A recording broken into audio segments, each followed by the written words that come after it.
Iyalah. Halo, selamat malam. Berjumpa kembali bersama saya Wong Ganteng Sakdonyo. Mohon maaf untuk tidak menyebutkan nama dan identitas karena percakapan ini akan saya naikkan dalam konten YouTube. Kalau Anda bersedia silahkan dilanjut. Apa yang mau ditanyakan? Kalau tidak bersedia, jenengan boleh matikan nomor telepon saya. Bagaimana? Bagaimana ya? Ya sebenarnya sih saya mau nanya itu proses pulang ke Indo karena saya visa turis di Hong Kong. Gitu aja sih. Ya saya kan jawab, Mas, karena sampean nggak pernah nonton konten saya, makanya terus bingung. Iya. Jadi karena sampean nggak pernah nonton konten dan sampean hanya dikasih nomor sama teman sampean dan sampean nggak tanya siapa itu Sandro seperti apa, Sandro bagaimana, jadinya terlalu banyak pertanyaan sampean kepada saya. Kalau sampean tanya ke saya bagaimana solusinya, bagaimana pulang, saya selalu ada. Saya punya jalannya. Tinggal masalahnya sampean mau menerima dan mau menjalankan apa yang saya sampaikan aja. Kan gitu aja. Iya, mangga. Oh, oke. Jadi begini, sindikat seperti ini sudah banyak sekali ya. Ditipu job cowok karena memang sekali lagi mereka dengan masif di TikTok menyampaikan job ABCD bla bla bla bla, visa berangkat turis, nanti di Hong Kong akan banyak pekerjaan. Tapi udah itu lupakan karena itu udah selesai. Sampai di sana katanya udah ditangkap dan di sini katanya juga udah ditangkap. Jadi prosedur yang harus sampean lakukan yang pertama adalah apakah visa sampean itu masih berlaku atau sudah end of date? Sudah nggak berlaku. Oke, kalau sudah nggak berlaku, sampean harus ke Kowloon B, di Sky Tower di Kowloon B, kalau nggak salah sih di lantai 4 kalau nggak lantai 6, sampean melaporkan diri sampean mau pulang. Oke. Jadi di sana nanti sampean akan didata. Ya kan, akan didata kapan melakukan sidang. Nanti sampean setelah didata, kemudian sampean pulang balik, habis itu di kos-kosan, habis itu tanggal yang mereka tentukan, tanggal yang sampean ditentukan sama mereka, nanti sampean tinggal datang dan bawa persiapan.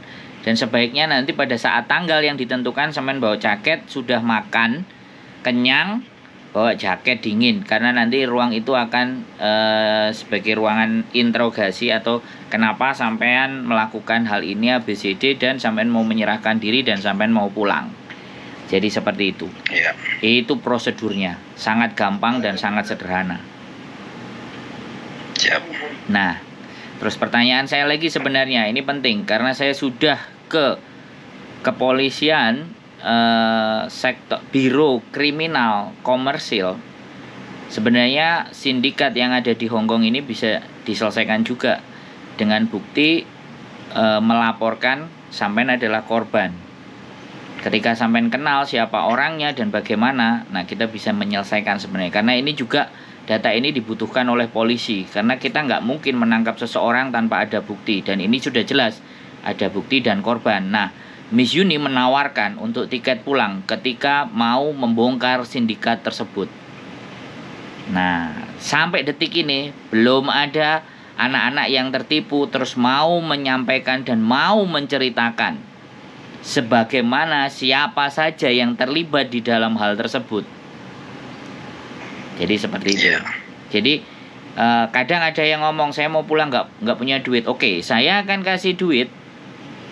Yang jelas kita akan belikan tiket, tapi mau nggak mau membongkar semuanya ceritanya di YouTube. Dan itu terlihat. Gini, maksudnya. Gimana? Prosesnya kan beda-beda.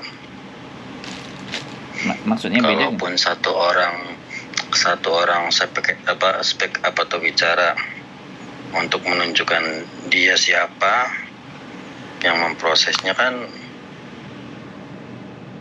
Apa sih namanya? Gimana? Ya banyak. Apa sih sindikatnya bukan 1-2 orang? Nah kalau backup 1 orang apakah itu termasuk atau gimana? Ya kan korbannya ada. Iya, maksudnya kan kalau masalah saya kan sebenarnya saya udah ceritakan di awal. Ceritakan kemana? Kesampaian tadi di WA. Oh, lah ya. Tapi kan teman-teman kan nggak tahu itu. ceritanya dari sampean karena masif sekali gini. Jadi ini masih terus berlanjut sindikat ini. Makanya kalau Iya, maksudnya gini, Mas Andro, siapa lah? Maksudnya saya kan posisi saya juga kan bukan apa ya, sendirilah waktu itu. Dan beberapa teman juga kan udah ada yang pulang, ada yang dideportasi, ada yang kabarnya banyak lah. Nah, cuman di sini kalau untuk melihat 1-2 oknum atau sindikat di sini emang udah ada yang kena imbasnya. Nah, kalau untuk membongkar semua kan itu bukan kuasa saya karena saya juga posisinya agen saya yang bawa ke sini udah kena masalah, yang dari kota atau daerah juga udah kena, infonya kayak gitu. Dan hampir semua teman yang kemarin dideportasi itu udah melaporkan. Dan saya sendiri sebenarnya menanyakan ke teman-teman tuh bukan berarti saya merasa oh saya hebat belum kena di sini atau bingung atau mungkin bahasanya kan mujur lah gimana. Bukan. Saya di sini masih berharap untuk apa sih bahasanya, mencoba untuk bertahan waktu itu ya sampai sekarang pun. Nah cuman kan karena keadaan gimana ya saya ya udahlah pulang gitu. Karena posisinya juga kan keadaan setiap orang kan permasalahannya beda-beda walaupun indikasinya banyaknya ke uang, hutang dan lain sebagainya. Dan ketipunya juga macam-macam. Dan dari situ juga saya merasa proses yang kemarin kita jalani emang salah. Saya mengakui itu. Walaupun kesalahan itu bukan dari kita murni atau dari saya pribadi atau dari teman-teman pribadi, tapi dari banyak yang oknum lah. Dan semuanya hampir yang proses saya sendiri nih sama teman udah kena imbasnya dan beritanya udah ada. Dan saya sebenarnya dari teman ke teman nanya gini, ya udah gimana prosesnya, emang kayak gitu prosedurnya gitu. Nah nanya kesampaian juga emang sama jawabannya sih sebenarnya cuman untuk memastikan untuk lapor gini ya udah berarti kan emang prosedurnya gitu. Dan sebenarnya saya nanya ke temen juga katanya sampean bisa dampingi. Nah kalau enggak ya nggak apa-apa, saya juga kalau emang udah dikasih tahu kayak gitu prosedurnya ya saya nerima gitu. Terima kasih banyak gitu. Soalnya gini Mas, hari ini dan kemarin Jumat Kepala BP2MI Pak Beni Ramdhani itu datang. Iya. Nah, ketika sampean bisa datang di acaranya beliau, setidaknya sampean kan bisa menceritakan banyaknya kesalahan-kesalahan ini di mana, terus sindikat-sindikat itu bagaimana mengelabui atau agensi-agensi itu semuanya dan seperti apa.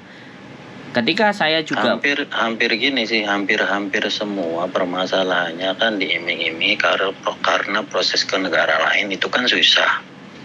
Dan banyak oknum yang memanfaatkan itu, dari sponsor di daerah, dari sponsor di kota, banyak memanfaatkan itu. Jadi hampir beberapa teman yang bareng sama saya ini korban dari negara lain yang prosesnya sulit dan berbelit sampai berapa bulan dan uang udah habis. Akhirnya kan jalan pintas mungkin ke sini dengan iming-iming yang sebenarnya gak sesuai kan gitu pas di sini. Dan kita juga yang non atau yang walaupun ada app juga atau yang lain semuanya merasa ya itu akibatnya karena apa sih namanya menerima konsekuensi gitu. Tapi kalaupun dijelaskan di awal mungkin kita bisa mengantisipasi gitu kan tapi hampir semuanya nggak menjelaskan itu. Dan saya merasa ya udah ini konsekuensinya, teman-teman juga udah ada yang pulang, udah ada yang deportasi, udah ada yang melaporkan, udah ada yang dan semua udah pada kena. Bukan semua yang di sini ya, yang di sini mungkin 1-2 ya. Kalau yang di Indo hampir di daerah di kota udah kena di Polda, udah kena di Polsek, Polres masing-masing gitu kan. Walaupun masih sekedar apa sih namanya penyelidik lah, tapi seenggaknya PT-nya apa sih tempat itunya udah pada kena gitu. Informasi dari saya sih gitu aja. Karena semuanya sama aja, Mas. Ketika bertanya ya hanya begitu, giliran kita mau ungkap ke sosial media, bahkan kita mau tangani secara serius, si korban semuanya hanya sebatas ya sudah begitu aja, terima kasih ya sudah. Jadi ya sudah. Kalau memang hanya bukan. Masalahnya teman saya waktu dulu udah viral dan udah ngasih tahu gimana, dan dia udah dapat ongkos balik. Gitu, dan saya merasa ya udahlah, yang mungkin udah kena imbasnya dari apa yang memproses kita kan dia udah ketangkep gitu sih titik poinnya. Dan saya bertahan di sini sampai hari ini mungkin karena keadaan, dan saya pengen pulang juga pengen cari solusi yang terbaik gitu aja. Saya nggak dendam sama bukan. apa sih namanya yang lain gini, bukan. Kita gini Mas, kita persoalannya bukan pada dendam, kita bukan membahas yang masa lalu, kita membahas bahwa informasi yang sampean lakukan dan modus-modus yang mereka berikan, ya kan, ketika itu terinformasikan kepada teman-teman semuanya, sosial media baik di konten YouTube, baik di Facebook ataupun di TikTok, setidaknya apa yang sampean lakukan itu bisa menyelamatkan, bisa menjadi pesan moralnya gini, pertimbangan buat mereka untuk berpikir ulang bahwa ketika ada iming-iming apapun terhadap luar negeri dan janji-janji manis, itu mohon mereka untuk mempertimbangkan berkali-kali lipat.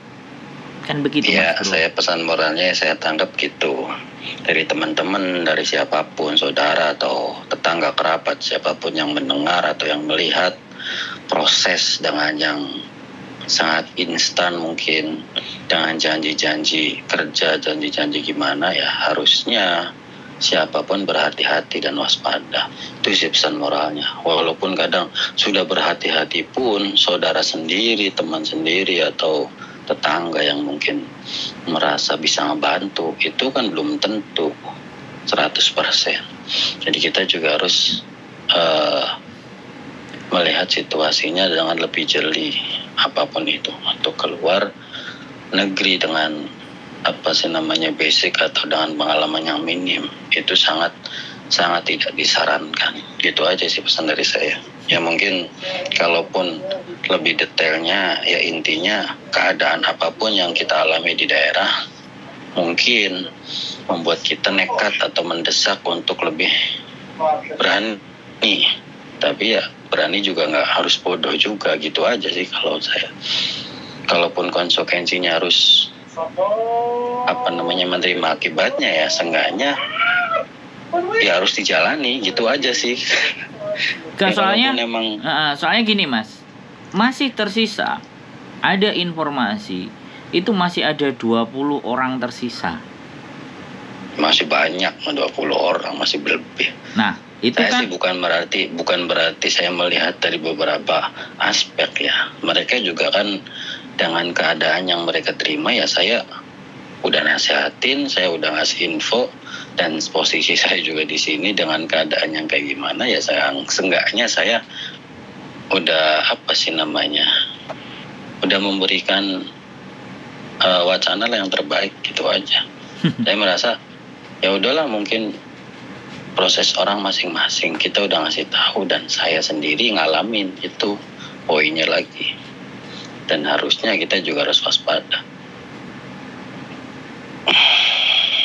Ya terima kasih Mas Andro, kalau emang tadi solusi terbaiknya itu ya saya apresiasi sekali, karena saya minim banget medsosnya.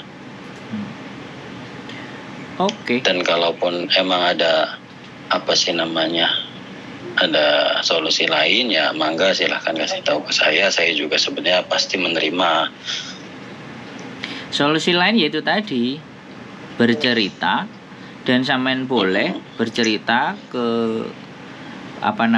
kebetulan kami memang ada Bapak Beni Ramdhani, dan kebetulan kita ada ketika sampean Iya, menceritakan. maksudnya gini, bercerita dalam artian apa nih konteksnya? Saya kan udah cerita tadi dari beberapa menit. Sebentar mas.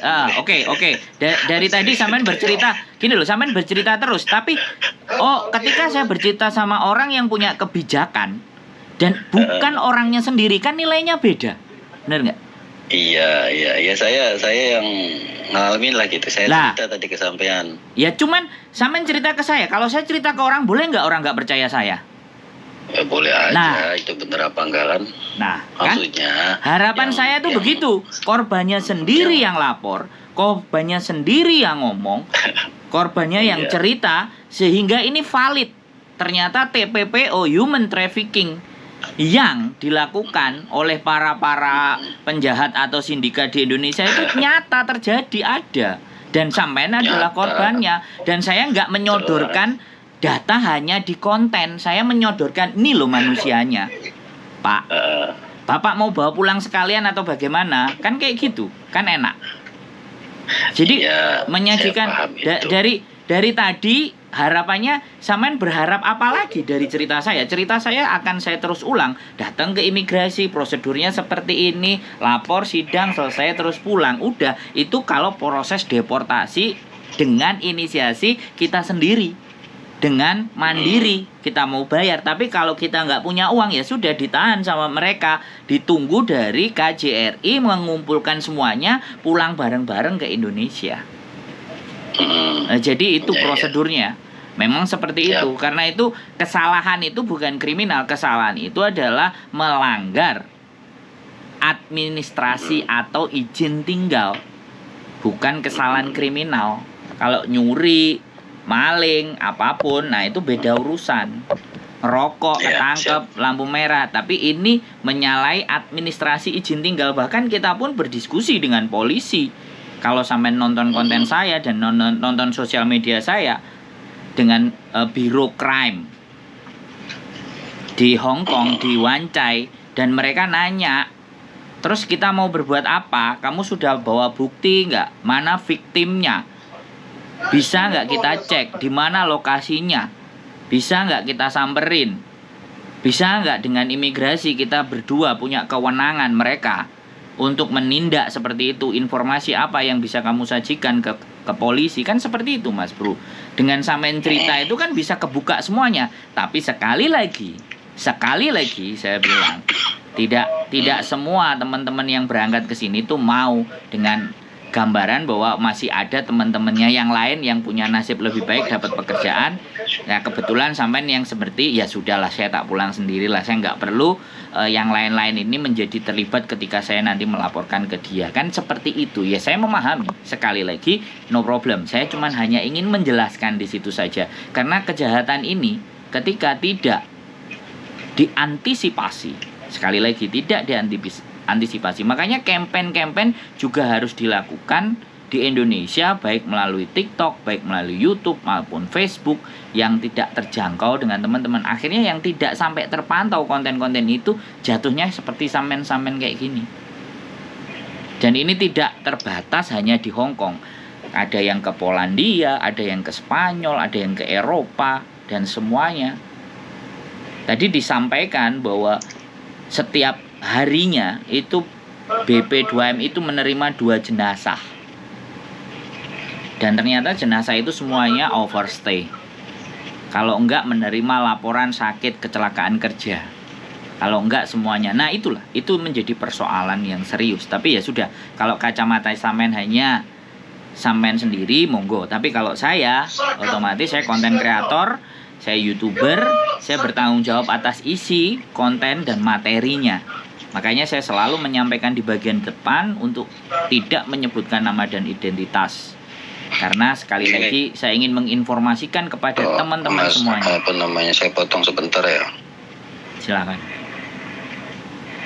Ya, saya potong sebentar.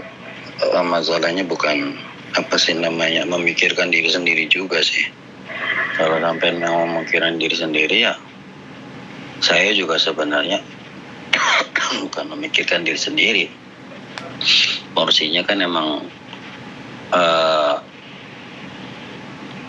lebih ke apa sih bahasanya, lebih ke solusi terbaik lah. Karena saya juga merasa korban itu bukan saya sendiri.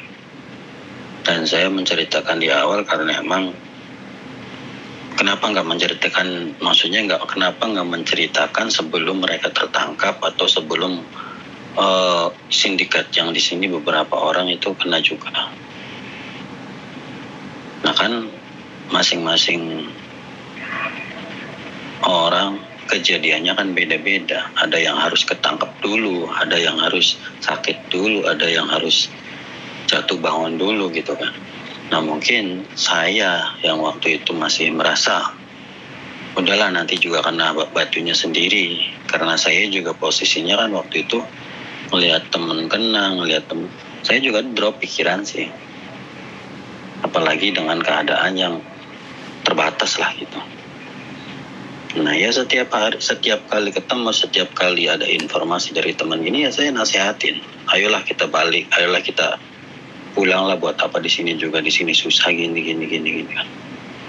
Nah, setiap kali ada itu ya dengan keadaan mereka masing-masing, dengan situasi keluarga mereka masing-masing, ekonomi atau yang lain, mereka menjawab ya udahlah kita udah nasibnya kayak gini. Ada yang sebagian kayak gitu, ya udahlah kita jalani, nanti juga ada juga yang kayak gitu. Dan semua kita tampung dari beberapa teman juga. Dan saya sendiri terakhir apa sih bahasanya, terakhir mendapati situasi sekarang itu ya saya juga belajar dari keadaan gitu. Pokoknya intinya apa yang sampean sampaikan emang bagus dan saya dukung, apalagi untuk apa sih namanya, mengantisipasi hal-hal yang terjadi di kemudian hari. Kalau yang sudah ya itu ya udah jadi bubur, yang ke depan kita harus bisa menjaga lagi gitu kan. Pesan moral yang mungkin saya bisa ambil dari kejadian sekarang. Ya, itu pesan moralnya, tapi lebih dibandingkan pesan moral adalah ketika ada satu sindikat kelar, maka pasti jumlahnya akan menurun.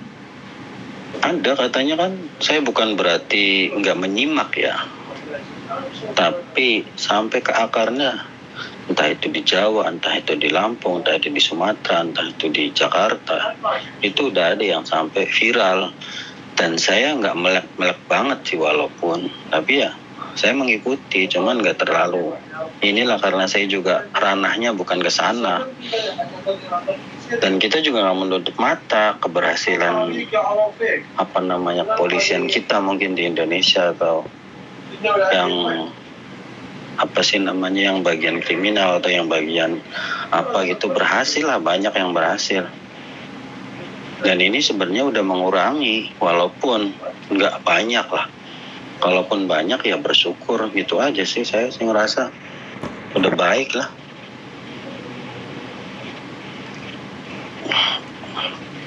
Oke, saya rasa kalau harus menceritakan detail untuk mendapatkan ongkos ya, saya juga sebenarnya udah ada ceritanya di berita teman-teman yang kemarin tuh. Cuman saya pengen tahu detail informasi dari orang lain, mungkin dari teman-teman di sini kan ada yang katanya harus ke sini, harus ke situ, harus kemana gitu. Ya udahlah, kata saya, udah saya coba. Makanya saya kabarin sampean. Kalau sampean langsung nanya saya YouTuber ya saya, berarti yang kemarin-kemarin viral itu juga. Mungkin saya nggak terlalu update atau gimana. Ya udah, terima kasih nih. Oke, siap, sehat selalu. Makasih, semangat. Sama-sama. Oke. Makasih. Yo, assalamualaikum. Ya, Waalaikumsalam. Oke, ya seperti itulah. Nggak usah diperpanjang cerita saya. Ya sudah. Ya nggak apa-apa. Setiap orang punya cara berpikir, punya opini dan pendapat. Saya nggak perlu maksain, saya nggak perlu banyak. Tapi ya sudah, tinggal satu persatu aja. Mudah-mudahan yang bertahan ada di sini sampai kapan, itu hanya masalah nunggu waktu. Gitu aja. Sekali lagi, keep stay tune my YouTube channel and see you next video. Bye bye.